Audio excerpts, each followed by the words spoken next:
কিছু গল্প মনের কথা। আমি পাপড়ি, সাথে আপনারা সবাই কেমন আছেন? আগের দিন শেষ আপনাদের সাথে দেখা হয়েছিল সি বিচে অনেকক্ষণ সময় কাটিয়ে ফিরে গেলাম আমরা আবার রুমে। ওখানে গিয়ে বেশ কিছুটা ফ্রেশ হয়ে আবার কিছুটা রেস্ট নিয়ে তারপরে এখন লাঞ্চ করতে এসেছি। সুমিতদেরও ক্লাস হয়ে গেছে, সেই জন্য সবাই দেখছেন একরকম ড্রেস পরে রয়েছে। আজকে লাঞ্চ শেষ করে রুমে গিয়ে আবার রেডি হয়ে বেরোতে হবে। তো তেমন একটা খিদে না পেলেও সবাই খেয়ে নিচ্ছে, কারণ আজ খেতে খেতে একটু রাত হবে বলে মনে হচ্ছে। স্টার্টারে ছিল এরকম দুটো ক্র্যাকার্স, আমার মনে হলো এগুলো চাল ভাজার মতন, চাল ভাজাই ডিফারেন্ট টাইপের চাল ভাজা। তার সাথে দেওয়া হয়েছিল এরকম একটা টক টক নোনতা একটা সস, খেতে বেশ খারাপ লাগছিল না। মেন কোর্সে আজকে ছিল প্লেন মার্গারিটা পিৎজা, সাথে একটা মিক্সড ভেজ। পিৎজাটা না দেওয়ার সাথে সাথেই সবাই যে যার একটা করে স্লাইস তুলে নিয়েছিল, আমিও তুলে নিয়েছিলাম। অর্ধেকটা খেয়েও ফেলেছি, কিছুটা আইভিকে খাইয়েছি, ও আবার কাঁদতে কাঁদতে ঘুমিয়ে পড়েছে। এই লাস্ট স্লাইসটা সুমিতের পাতে রয়েছে। আমি বললাম এটাই তোলো, আর কি করবে। এদিকে রয়েছে, এটা হচ্ছে কাংকং, মানে এটা বেসিক্যালি কলমির শাক। কলমির শাকটাকেই ওই রসুন আর একটুখানি সয়া সস দিয়ে ভাজা। আর এপাশে রয়েছে আপনার সি ফুড। এই সি ফুডটাও খেতে খারাপ ছিল না, ওই পেঁয়াজ আর টমেটোর একটা সসের মধ্যে টস করা ছিল। দাঁড়ান এবার ড্রিঙ্কসটা দেখাই।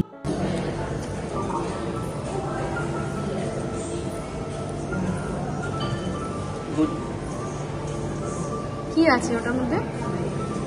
Coconut milk, coconut ice cream, less sweet. আচ্ছা, এইটা কোকোনাট ভাজা। কোকোনাট ভাজা ঠিক আছে, আমি একবার ট্রাই করি তাহলে।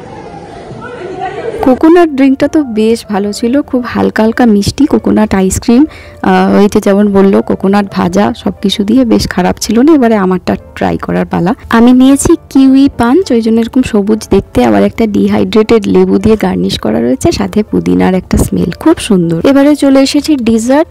এটা একটা কুকিজের ওপর একটু ক্রিম আর পাকা আম দিয়ে একদম সুন্দর একটা গোলাপের মতন শেপ দেওয়া হয়েছে, সাথে একটা ভ্যানিলা আইসক্রিম। ভ্যানিলা আইসক্রিমটা খেতে একটু মোটামুটি লাগলো, ও ঠিক আছে আর কি। তো ওই জন্য সবাই দেখছেন ঝাঁপিয়ে পড়েনি, কিন্তু এইটা যখন এসছে সবাই একেবারে ওয়াও করে উঠেছে। এখানে রয়েছে চকলেট আইসক্রিম, ওপরে ভ্যানিলা আইসক্রিম, কিছুটা ক্রিম, চকলেট সস আর এই ওরিও বিস্কুট দিয়ে গার্নিশ করা। দাঁড়ান এটা একবার টেস্ট করে দেখি। এইটা একেবারে অসাধারণ খেতে। এতক্ষণে খাওয়াটা কমপ্লিট হলো। খাওয়া দাওয়া শেষ করে রুমে ফিরে রেডি হয়ে এবারে আমরা বেরিয়ে পড়েছি।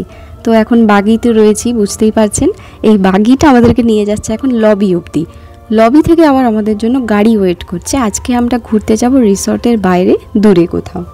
গাড়িতে করে সবাই মিলে বেরিয়ে পড়েছি রিসর্টের বাইরে। আমাদেরকে একটা ট্যুর গাইডও প্রোভাইড করা হয়েছে। ট্যুর গাইড বেশি বয়স্ক নয়, জানেন তো, একটি মহিলা, মাত্র 32 বছর বয়স, তার দুটি সন্তান, সব কিছু সামলে সে আবার এই ট্যুরিজমের কাজটাও সামলাচ্ছে। ভীষণই ফ্রেন্ডলি এবং এনার্জেটিক একজন ট্যুর গাইড। আজকে ওয়েদারটা এত সুন্দর রয়েছে, ঠাকুরের কাছে মনে মনে সকাল থেকে প্রার্থনা করছিলাম যে বেরোনোর আছে, আজ যেন অন্তত বৃষ্টিটা না হয়। লাকিলি আজকে বৃষ্টিটা হয়নি এখনো পর্যন্ত, না হলে এত সুন্দর একটা ভিউ পুরোটাই মাটি হয়ে যেত বৃষ্টির জন্য। কি সুন্দর যে আকাশটা লাগছে, আকাশের সাথে একেবারে এই বাড়িগুলো আর সাথে রাস্তাটা একেবারে ছবির মতন লাগছে কিনা বলুন তো।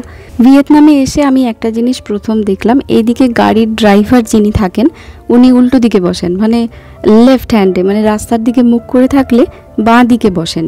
যেমন আমাদের ইন্ডিয়াতে সাধারণত ডান দিকে বসা হয়, সিঙ্গাপুরেও তাই, ডান দিকেই ড্রাইভারের সিট থাকে, কিন্তু এখানে দেখলাম প্রথম বাঁ দিকে। মানে এটা আমার ফার্স্ট এক্সপিরিয়েন্স। যাই হোক, রাস্তায় যেতে যেতে ট্যুর গাইড আমাদের ডিটেলসটা বললো, কোথায় যাচ্ছি, কি করব না করব ইত্যাদি ইত্যাদি। তো আমরা এই আইল্যান্ড থেকে প্রথম কেবল কারে করে যাব আরও একটা আইল্যান্ডে, সেটার নাম ছিল আগে পাইনঅ্যাপেল আইল্যান্ড। এইখানে রাস্তাটা দেখুন কি সুন্দর করে সাজানো। হঠাৎ করে দেখলে মনে হবে যেন মহাভারতের যুদ্ধক্ষেত্রে অর্জুনের রথ দাঁড়িয়ে রয়েছে। সাদা সাদা চারটে ঘোড়া, তো তাই জন্য বললাম। যাই হোক, এটা সেটা ছিল না, অন্য একটা স্ট্যাচু ছিল। হ্যাঁ, তো যেটা বলছিলাম, পাইনঅ্যাপেল আইল্যান্ড, এখন সেটার নাম চেঞ্জ হয়ে গেছে অবশ্য। কিন্তু পাইনঅ্যাপেল আইল্যান্ড কেন নাম হয়েছে না, ওখানে নাকি আগে অন্য ধরনের পাইনঅ্যাপেল পাওয়া যেত, মানে যেটা আমাদের এখন বাজারে পাওয়া যায় সেই ধরনের নয়, অন্য ধরনের, যেগুলো মেডিকেলি ইউজ হতো। আগে তো এই ফুকুওক আইল্যান্ডটা এতটাও ডেভেলপড ছিল না যতটা এখন হয়েছে। তাই জন্য এই আইল্যান্ডে যদি কারোর বিশেষ রোগ জ্বালা হতো, সেইটা নিরাময় করার জন্য ওই পাইনঅ্যাপেল আইল্যান্ডে পাইনঅ্যাপেলগুলোকে অ্যাজ এ মেডিসিন ওরা ইউজ করতো, সেই জন্যই নাকি ওটা এত বিখ্যাত ছিল। তো কথা বলতে বলতে আমরা পৌঁছে গেছি আমাদের ডেস্টিনেশনে। এই জায়গাটার এক্স্যাক্টলি কী নাম আমি ঠিক বলতে পারছি না। আমার একটাই কাজ এখন ট্যুর গাইডকে ফলো করা আর চারিদিকের এই যে সুন্দর সুন্দর ভিউ এইটাকে এনজয় করা আর যতটা সম্ভব আপনাদের সাথে এই সমস্ত সুন্দর মোমেন্টসগুলোকে ভাগ করে নেওয়া। আইভি এখনও ঘুমাচ্ছে, চোখে প্রচণ্ড জোরে রোদ লেগেছে, ওই জন্য একটুখানি চোখ খুলেছে, কিন্তু একেবারে উঠতে পারছে না, নয়তো এতক্ষণে উঠে একেবারে হই হট্টগোল লাগিয়ে দিত। যাই হোক, চলুন সবাই মিলে একেবারে যাত্রা শুরু হচ্ছে। ট্যুর গাইড আং আমাদেরকে এখানে দাঁড়িয়ে দাঁড়িয়ে বেশ কিছুক্ষণ বলে দিল যে কোথায় কোথায় যাওয়া হবে, কি কি করা হবে। তো মেন যেটা বুঝলাম সেটা হচ্ছে ওকে ফলো করতে হবে। ও হাতে একটা ওইরকম ডান্ডার মতো নিয়ে নিয়েছে, ওইটা হচ্ছে পতাকা। ঝান্ডাটা দেখতে হবে না? সুমিতের এই কথাটা শুনে আমার জোর হাসি পেয়ে গেছিলো, বলছে ঝান্ডাটা দেখতে হবে না। হ্যাঁ, ঝান্ডাটাই দেখে দেখে যেতে হবে, কিন্তু যে স্পিডে ও হেঁটে এগিয়ে গেছে, ঝান্ডা কি ওর টিকিটাও পর্যন্ত দেখতে পাওয়া যাচ্ছে না। দেখছেন, কোথাও নেই, কোথায় চলে গেছে হেঁটে। রোজ কত ট্যুরিস্টদেরকে ওরা হ্যান্ডেল করছে এইভাবে। আমাদের টিমে তো অনেক বয়স্ক আন্টিরাও রয়েছেন, ওনারা কিন্তু অত স্পিডে হাঁটতে পারবেন বলে আমার মনে হচ্ছে না। আমি তো আইভিকে কোলে নিয়েছি, তাই অত জোরে হাঁটতে পারছি না। কিন্তু আমাদের ট্যুর গাইডের আর নেই, দেখতে পাচ্ছি না আর তাকে। জাস্ট এগিয়ে চলেছি, সামনে নিশ্চয়ই কোথাও আছে। সত্যি বলতে এতদিন আমি আমার বাবা আর সুমিত এই দুজনকেই দেখেছি সব থেকে স্পিডে হাঁটতে। আমার বাবার সাথে হাঁটতে গেলে আগে রীতিমতন ছুটতাম আর কি, হালকা হালকা করে ছুটতাম, তবে বাবাকে ধরতে পারতাম। কিন্তু আজকে এই ট্যুর গাইড ওদের দুজনকে ছাড়িয়ে গেছে। সত্যি বলছি, ওর হাঁটার স্পিডের সাথে চাকাও হার মানবে। চলে এসেছি আমরা কেবল কার স্টেশনে। এই যে দেখুন কেবল কারগুলো, এই কেবল কারগুলো কিন্তু মুভিং, মানে একদম স্থির হবে না, এই মুভ করতে করতেই উঠে যেতে হবে। ওই জন্য আমাকে একজন ধরে নিয়েছে একটুখানি, কারণ আইভি কোলে রয়েছে, তো উঠে পড়েছি। উঠে আর কোনো কথা নেই, সোজা একদম জানলার ধারটা কিন্তু আমার চাই, কারণ ডেফিনেটলি সমুদ্রের ওপর দিয়ে যাব, সাইডের সিনটা তো দেখতেই হবে। ওয়ার্ল্ডের লংগেস্ট কেবল কার বলে কথা। হ্যাঁ, ঠিকই শুনছেন, ফুকোকের এই কেবল কারটা হচ্ছে ওয়ার্ল্ডের মধ্যে লংগেস্ট কেবল কার, যেটা প্রায় 20 মিনিট ধরে 8 কিলোমিটার পথ অতিক্রম করে পৌঁছাবে পাইনঅ্যাপেল আইল্যান্ডে। আর এই এক একটা কেবিনের মধ্যে আপনার ক্যাপাসিটি হচ্ছে 30 জন, যেখান থেকে আপনি সমুদ্রের অপূর্ব রূপ দেখতে পাবেন। দেখুন, আমি এখানে একটা পয়েন্ট আউট করছি, এটা হচ্ছে একটা ব্রিজ, এটা একদম সমুদ্রের মাঝখানেই বানানো হয়েছে। আর যেহেতু দুটো ব্রিজ দুদিক থেকে গিয়ে এক জায়গায় মিলছে, তাই এই ব্রিজটার নাম হচ্ছে কিস ব্রিজ। এই কিস ব্রিজে রয়েছে আজকে আমাদের রাত্রের ডিনার, মানে এই ব্রিজের একটা রেস্টুরেন্টে। এটা আমরা জানতে পারলাম এক্ষুনি কেবল কারে বসে বসে আঙের কাছ থেকে। আরও জানতে পারলাম এই কেবল কারটা হচ্ছে 3 rope system.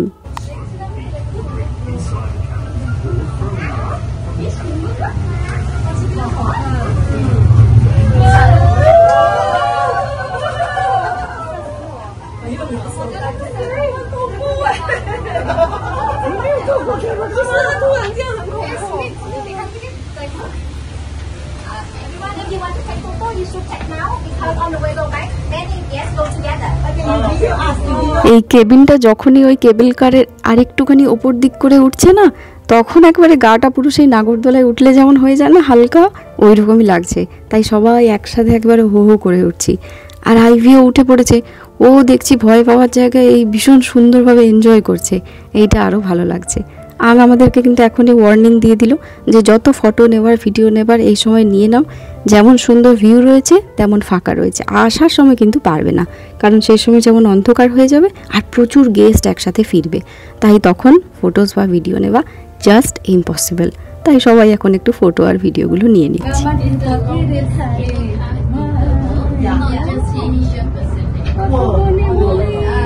Longest cable car with 3 ropes. That means 1, 2, 3 ropes go through the ocean.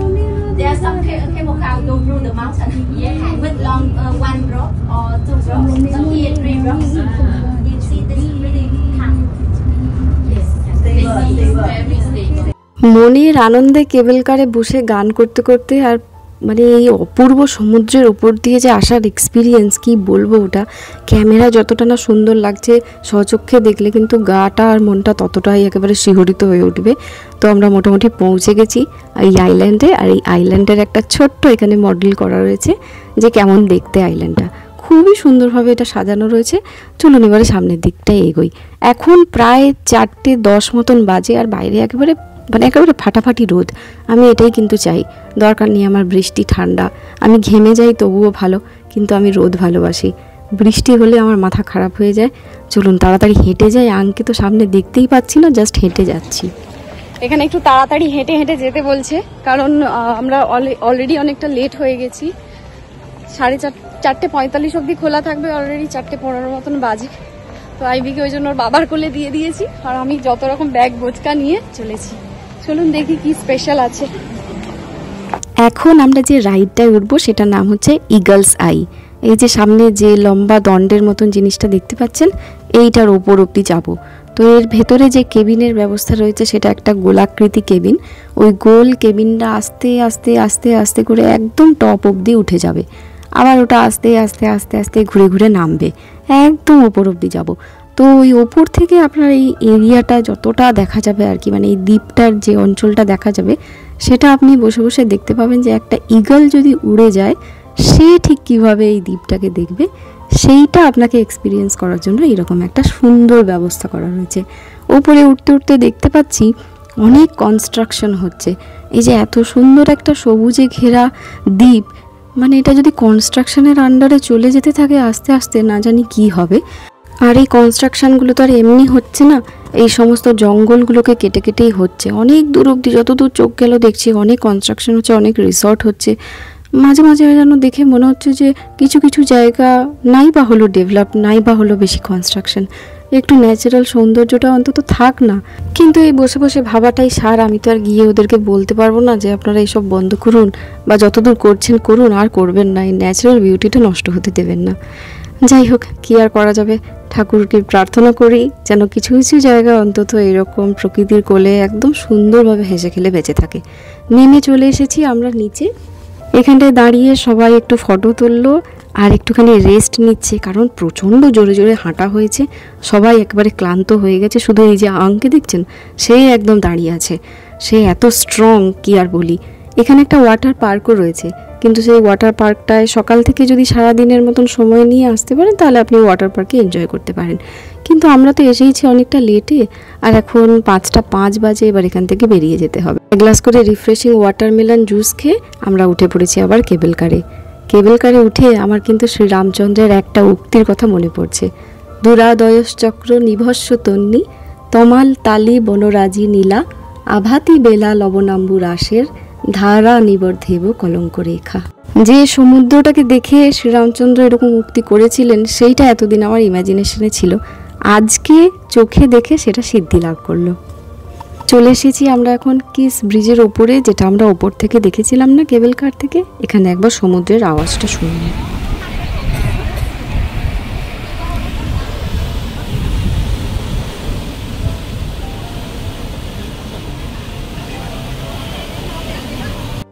ওহ, সমুদ্রের হাওয়ায় চোখ মন সব একেবারে জুড়িয়ে গেল। এত সুন্দর করে চারপাশটা সাজানো, আমরা তো মনে হয় এক ভাগও কমপ্লিট করতে পারলাম না, কারণ আমরা ঘোরার প্ল্যান করে তো আসিনি।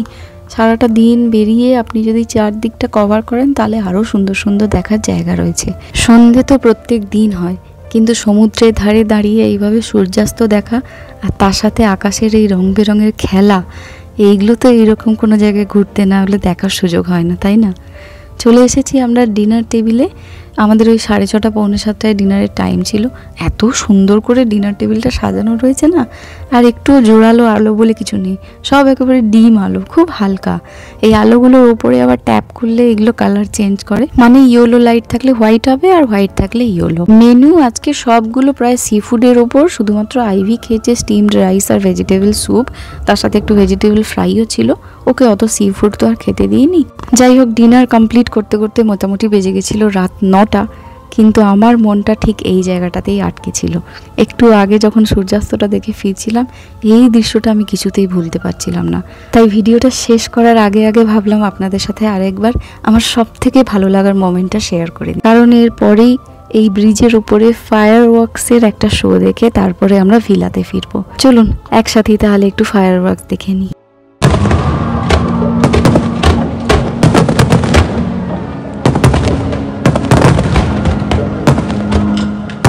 Hãy subscribe cho kênh Ghiền Mì Gõ để không bỏ lỡ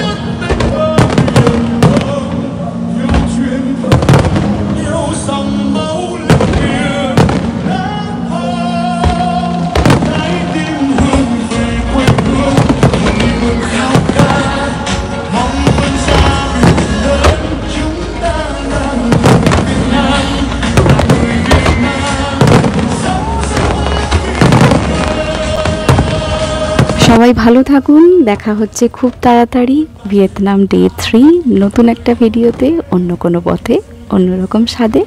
আজ আসি।